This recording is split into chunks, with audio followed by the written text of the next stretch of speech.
Okay, so now that we have this drawn, we're going to go through and add some toolpathing here. I'm going to begin by adding toolpath to my text. So I'm going to select my text and I'm going to go over here and select the engrave tool. It's going to ask me if it wants to be converted. I'm going to hit yes. So for my engrave tool, first thing I'm going to do is select a conic tool. We're going to use a 90-degree conic tool here. And we're going to use a 3D engraving toolpath. That's going to allow the thickness of the letter to define how deep the bit's going to go. I'm going to put a max thickness in of, let's say, 0.4. It's not going to go that deep. Depending on the width of the letter, it might go a 1/4 inch, but this will be the max depth you can add in. I'm going to go in to edit my toolpaths. If we scroll down here, because we set this up in our material library, our feed rate's already set at 100, and if that's not open, you can hit the feeds here. So feed rate 100, plunge rate 50, and 18,000. Now, we could do this in multiple passes here, which I would recommend. Doing 2 passes, you could also add a final pass in here, which we can look at. So if I add a final pass in, I don't want to take off much that final pass, maybe a few thousandths of an inch, just so it's a real clean cut when we're all done. So maybe 10 thousandths, 0.01 for that last pass. It does have a final pass speed. I'm going to drop this down to 50 so it runs a little bit slower. That's going to give you a little bit cleaner cut on there. So I'm going to hit OK on that and OK again. You can notice that how the toolpath goes up in the corners there. We'll take a look at what that looks like in our rendering later on, but that looks good. We're now going to do an engraved toolpath around the edge here. So I'm going to go with the same cutter. I'm going to go to engrave. This time it's not a 3D engrave. It's just going to follow that line. It's still going to be a 90-degree conic tool, the same tool we just used. I'm going to go, I'd like a groove that is about a 1/4 inch thick here. Because of the shape of the conic tool, I'm going to put in half that value at 0.125. We're going to take a look at our feeds and speeds. This is all still held from the last one. 2 passes gives me a final pass of 0.01, and we drop that final pass speed down to 50. So it's 100, 50, 50, and still 18,000 for the spindle speed. So I'm going to hit OK on that and OK again. Now, this outer toolpath, that's actually going to be cut through with the 1/4 inch cutter, so that's going to be slightly different. We're going to go ahead and export this. We're going to take a look at what it looks like in 3D real quick. So I'm going to go to Simulate 3D. Now this time I'm not going to animate this because I'm not worried about the order. I'm going to uncheck Animate and hit OK.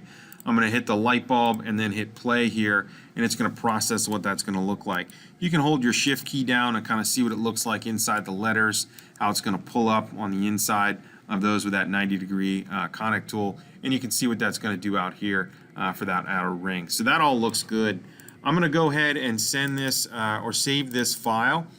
So we're going to engrave this in 2 different toolpaths. One is with the engraving tool, and then we're going to come back and do it with the second one. So I'm going to go to machining, and I'm going to go to output. We're going to check your driver. So you're going to select driver. It should say IJ Arcs. If it does not, you'll go to active drivers, and you're going to scroll down until you find Techno HD, and inside of that you'll see IJ Arcs. You'd make sure you select it here and hit OK. OK again. And then we go to file. So I'm going to put this in the folder I have created for my CNC nameplate here. So I'm going to call this Hemfield. I would put your name here. And this is going to be your engraving one. The other one's going to be cutting. And then it's going to be a .nc file. So we'll hit save on that. Now we're ready to actually program it to cut out the outside shape. So this one right here. I'm going to use a routing offset for that. So I'll go to routing offset. Now this has already got this set up from the last piece I did. I'm going to go ahead and delete this tool up here so you can see what it looks like from scratch. You're going to have to set this to end mill, and you're going to find your 1/4 inch end mill and double click it to take it up to the top. We want to go all the way through the part here.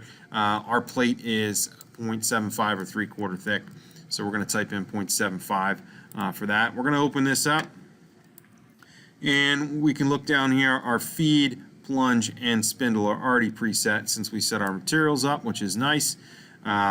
This is trying to do this in 2 passes, which is 3/8 of an inch. We only want to go a depth equal to the radius of the cutter, which is 1/8 of an inch. So we are going to increase our passes up to 6. That will give me an 1/8 inch depth of cut per pass, which is a lot better.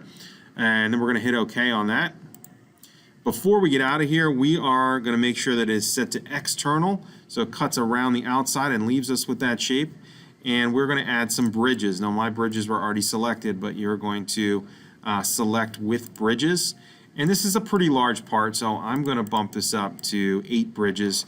Our bridges are little tabs that hold it together to the outside. They're going to be defined as a 1/2 inch wide and 0.1 tall. That looks good. That's by default.